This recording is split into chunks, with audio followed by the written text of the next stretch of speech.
Once upon a time, there was a great devotee of Lord Shiva called Banasura, the son of Bali Maharaj. Because Banasura served him so well, Lord Shiva gave him 1,000 hands. This made Banasura so strong that even the demigods were afraid of him.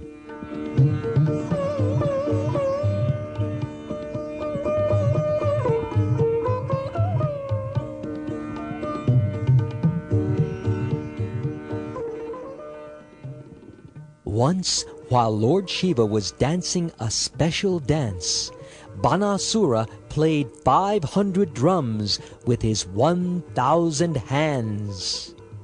When he stopped, Lord Shiva said, "My dear Banasura, I am very happy that you played all the drums so nicely while I danced the Tandava Nritya dance. I will now give you whatever you ask from me." Banasura answered, "My dear Lord, please just stay here with me in my city. Protect me from my enemies."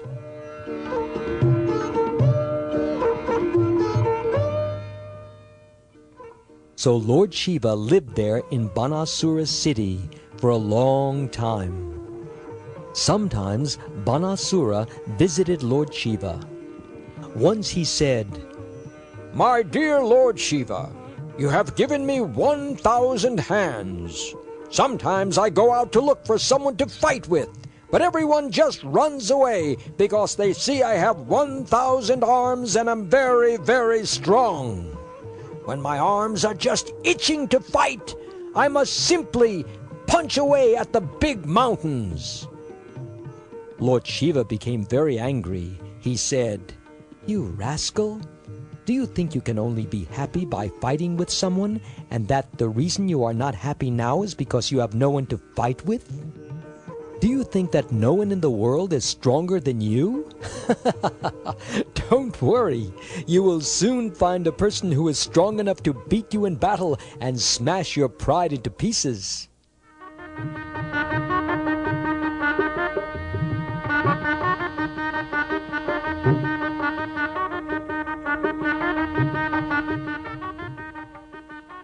Banasura was such a demon that he was actually very happy to hear that someone could smash him to pieces.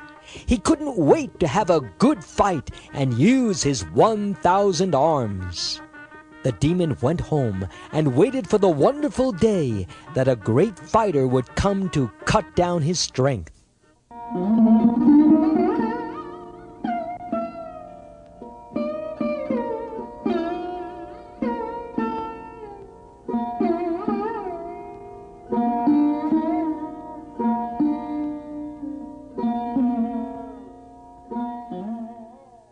Banasura had a very beautiful daughter named Usha.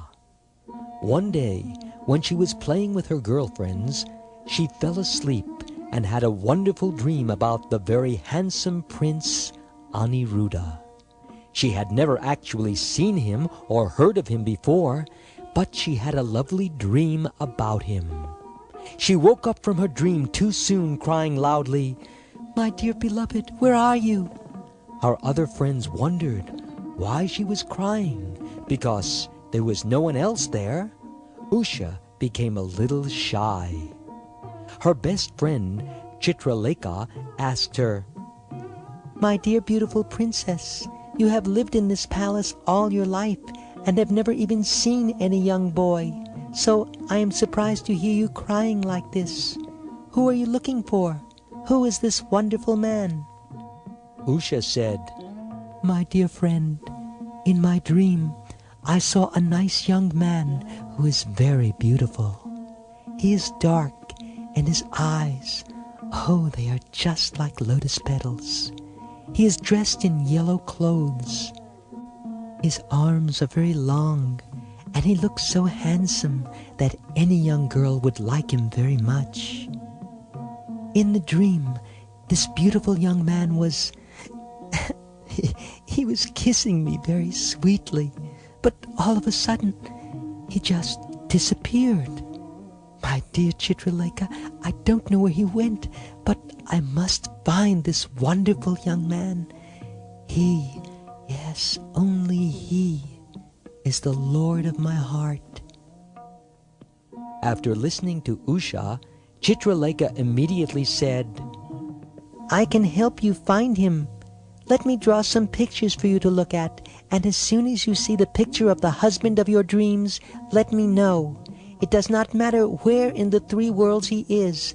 I know a special way to bring him right here to you."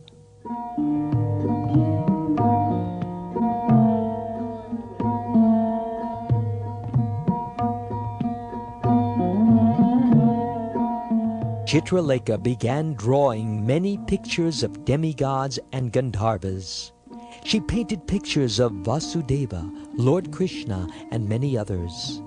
When Usha saw the picture of Pradyumna, she became a little shy. But when she saw the picture of Aniruddha, she became so shy that she put her head down and smiled.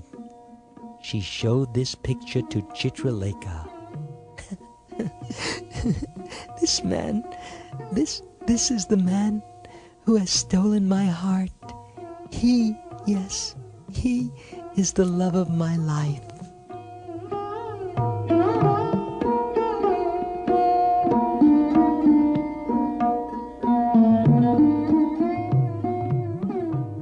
Chitralekha was a great mystic yogini and could do many magical things. That very night, she flew through outer space until she got to Dwarka, which was well protected by Aniruddha's grandfather, Lord Sri Krishna.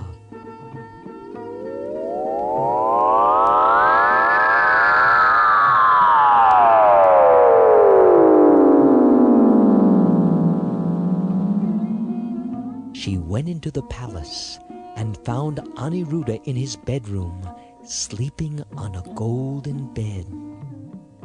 Chitralekha, by her mystic powers, lifted Aniruddha off the bed and into the sky and took him to Usha's room in Banasura's palace.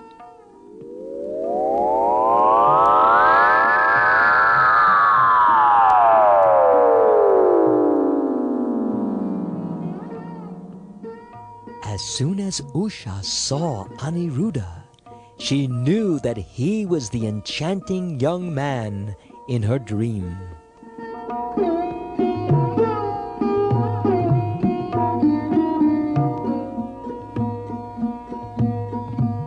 The palace where Usha and Chitralekha lived was very well protected. No man could ever go inside or even see the inside of the palace.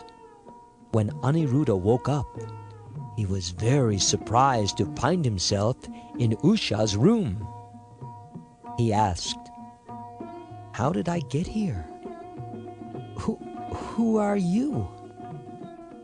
The girls explained how Chitralekha had brought him to Usha after her wonderful dream.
Usha and Aniruddha lived together in the palace without anyone knowing. Day after day, Usha's love for Aniruddha grew. She brought Aniruddha nice clothes, flowers, garlands, nice-smelling oils and incense. She kept lovely drinks for him by his bed. Sometimes he took milk, and sometimes ice-cold sherbet, and of course many delicious things to eat.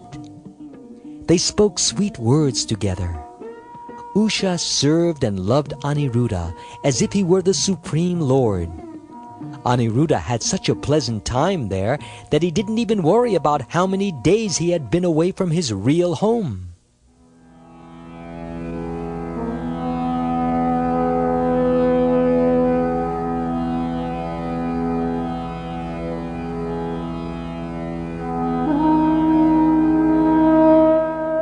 Meanwhile, a few of the servants told their master, Banasura, that it seemed that some man had gotten inside the palace. Banasura was shocked to know that a man was living in there with his daughter Usha. So he ran to her palace, and there he saw his daughter and a strange young man sitting and talking. Usha and Aniruddha looked very beautiful together. Aniruddha's skin was glowing and dark. He wore yellow clothes and had eyes like soft lotus petals. His arms were very long, and he had nice curly bluish black hair. His shining earrings and the charming smile on his lips were certainly attractive.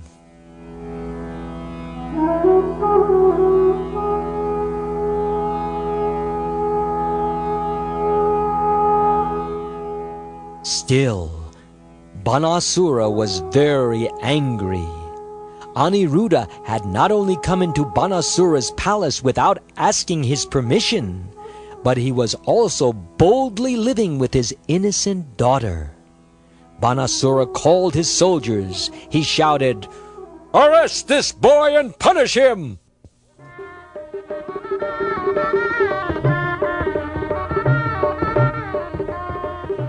Aniruddha had no weapons to fight with. He looked around and picked up a big iron stick which was lying there. He stood waiting for Banasura and his soldiers to attack him. As they came towards him, he struck them with the stick, breaking their heads, legs, and arms, and one after another they all began to fall down on the ground. Aniruddha ran out of the palace as fast as he could.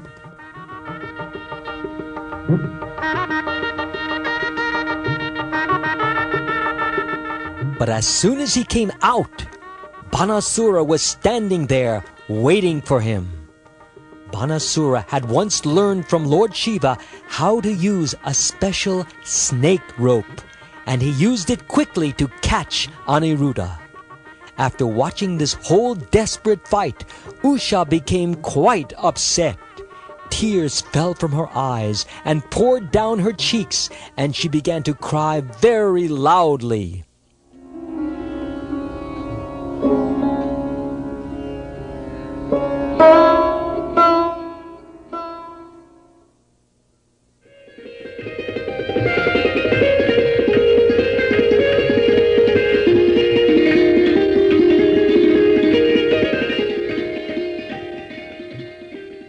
At the same time, everyone in Dwarka was looking everywhere for Aniruddha. All of his family was very disturbed. Aniruddha had been missing from home for a long time. Where could he have gone? Why did he leave? They cried.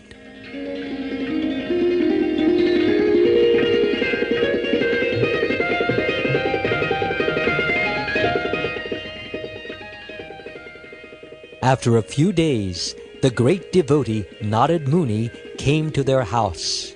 He told the story of how Aniruddha had left the palace to live with Usha. He explained how Aniruddha had been carried to the city of Shonitapur, where Banasura lived. He said, Aniruddha defeated all the soldiers there, but then Banasura arrested him with the Naga Pasha or snake rope.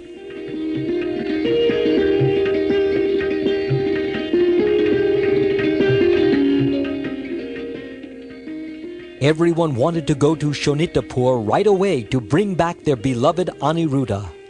Practically the whole family went with a great army.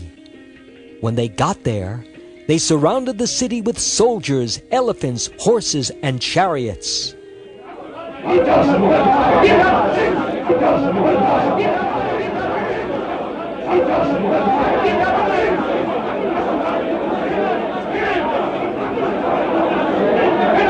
Banasura could hear a lot of noise outside. The Yadu soldiers tore down the walls and gates of the palace.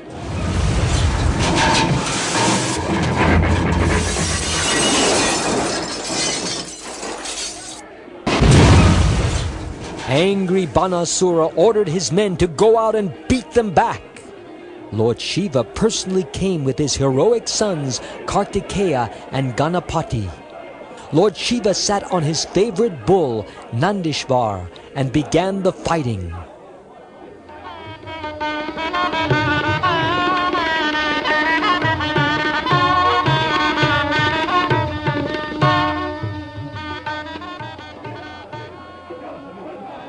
How fierce and wonderful the fighting was! The Supreme Personality of Godhead, Sri Krishna, and his elder brother, Lord Balaram, on one side, and Lord Shiva with his sons on the other. Lord Shiva fought with Lord Krishna. Pradyumna fought with Kartikeya, and Balaram fought with Kumbhanda and Kuparkarna. Samba, the son of Krishna and Jambavati, fought with the son of Banasura, and Banasura fought with Satyaki, the commander of the Yadu army.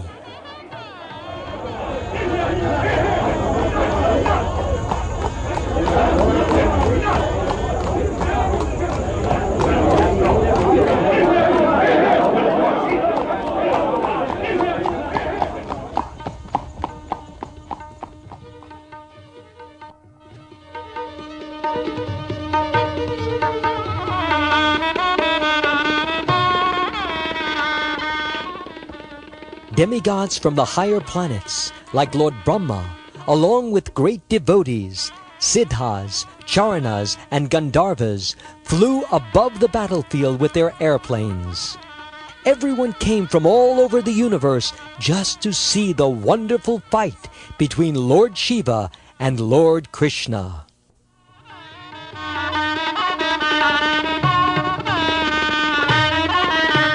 With his bow, Sharngadanu, Lord Krishna simply chased thousands of Lord Shiva's soldiers away from the battlefield.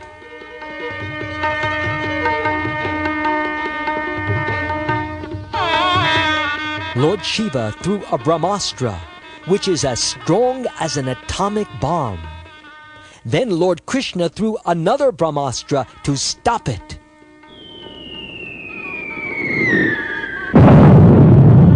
Lord Shiva made a very windy storm.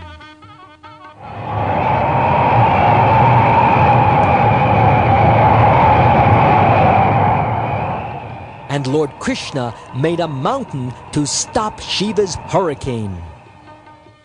Suddenly, Lord Shiva made a terrible fire sweep across the battlefield.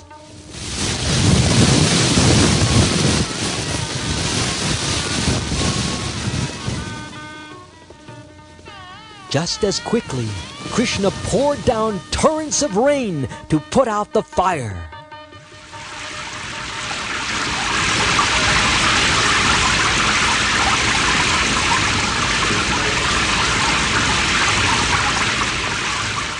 Shiva attacked with his special Pashupata Astra, and Krishna easily stopped it with his Narayana Astra.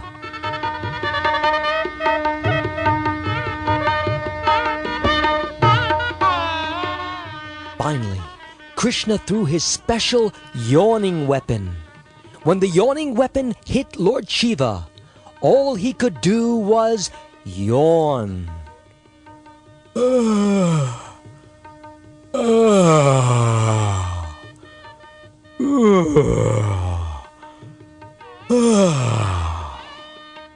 He just yawned and yawned and yawned and couldn't even fight anymore. Now that Lord Shiva wasn't fighting, Lord Krishna had time to do other things. First, he killed Banasura's soldiers with swords and clubs.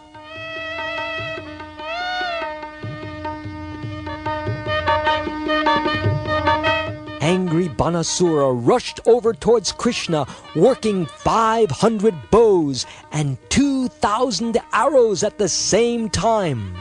Such a foolish person could never know how strong Krishna was. Immediately, Krishna cut each of Banasura's bows into 2 pieces, knocked down Banasura's chariot horses, and broke his chariot to pieces. Then he blew his conch shell Panchajanya.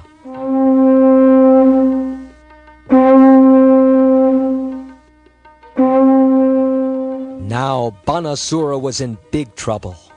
While Krishna was looking somewhere else, Banasura ran away from the battlefield. He didn't have his chariot, bows and arrows, or horses anymore. He just ran as fast as he could until he got back to his palace. He had lost everything.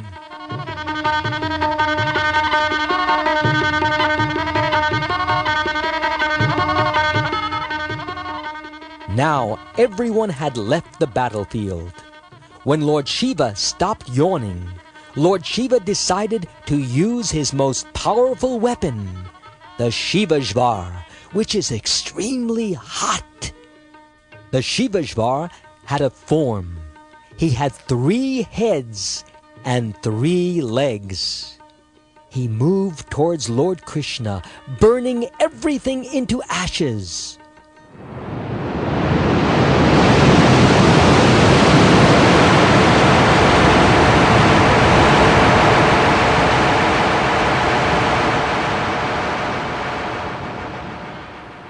He was so powerful that fire blazed in all directions.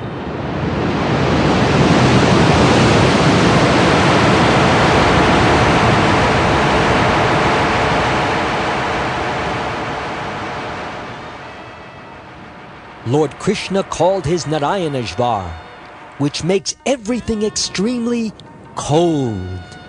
He sent his Narayana-jvar to stop the terrible burning heat of the Shivajvar.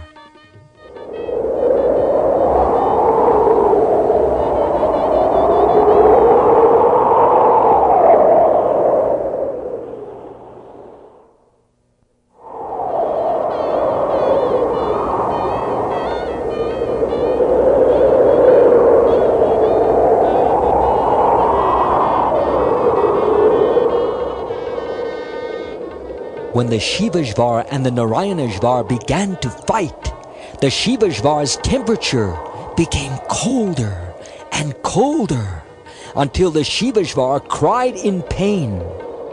He cried to Lord Shiva for help, but Lord Shiva could not help him. Then the Shivajvar could understand there was only one person he could ask for help. He would have to surrender to Lord Narayan or Lord Krishna himself. So, Shivajvar came before Lord Krishna and prayed to him.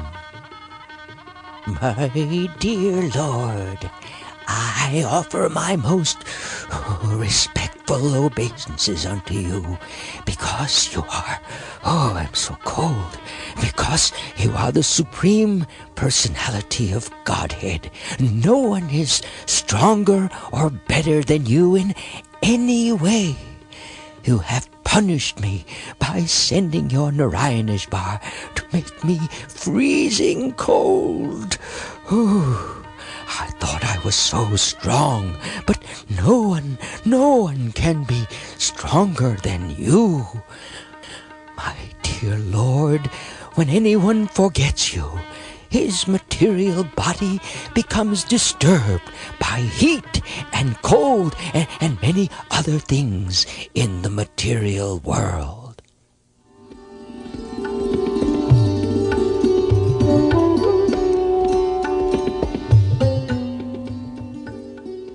Lord Krishna said, O 3-headed Shivajvar, Thank you for your nice prayers.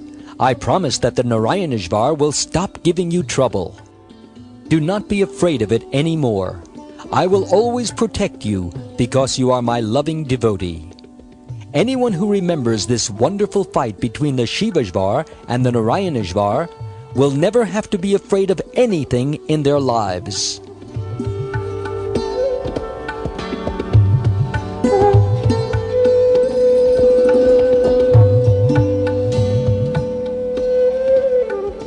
By remembering this story, everyone will remember to take shelter of the Supreme Personality of Godhead. And so Shivashvar offered his respectful obeisances unto Lord Krishna and left.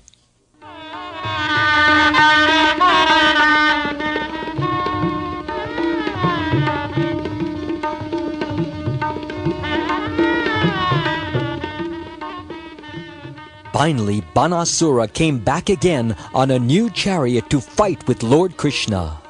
Many new weapons almost seemed to fly from his 1,000 hands. But Krishna was even faster. He sent his sharp Sudarshan chakra to cut off almost all of the Banasura demon's arms.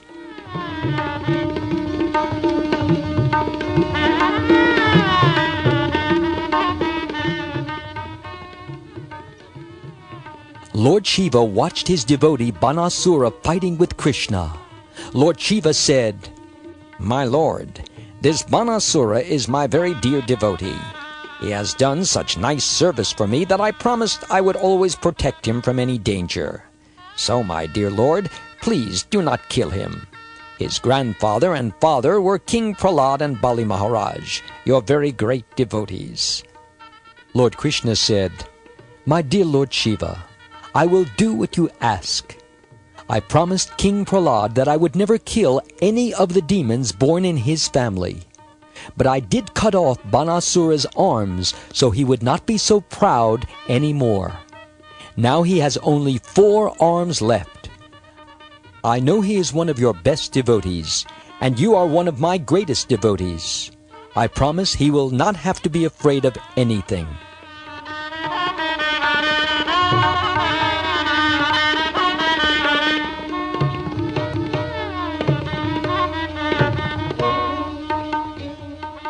When Banasura was blessed in that way, he bowed down before Lord Krishna, touching his head to the ground. He went into the palace and brought out Aniruddha and Usha on a nice chariot. Together they were given to Lord Krishna. And so Lord Krishna got his grandson, Aniruddha, back again. Thus they all went back to Dwarka.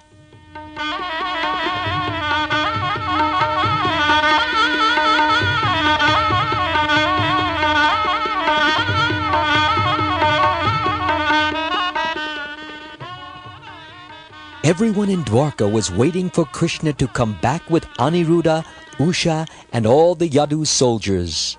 They decorated the whole city with flags and garlands, and everything was sprinkled with nice-smelling sandalwood water. Suddenly, they heard a very loud sound of conch shells, drums, and bugles. They knew Lord Krishna had come back to his capital city, Dwarka. Krishna, Krishna, Hare Hare, Hare Rama, Hare Rama.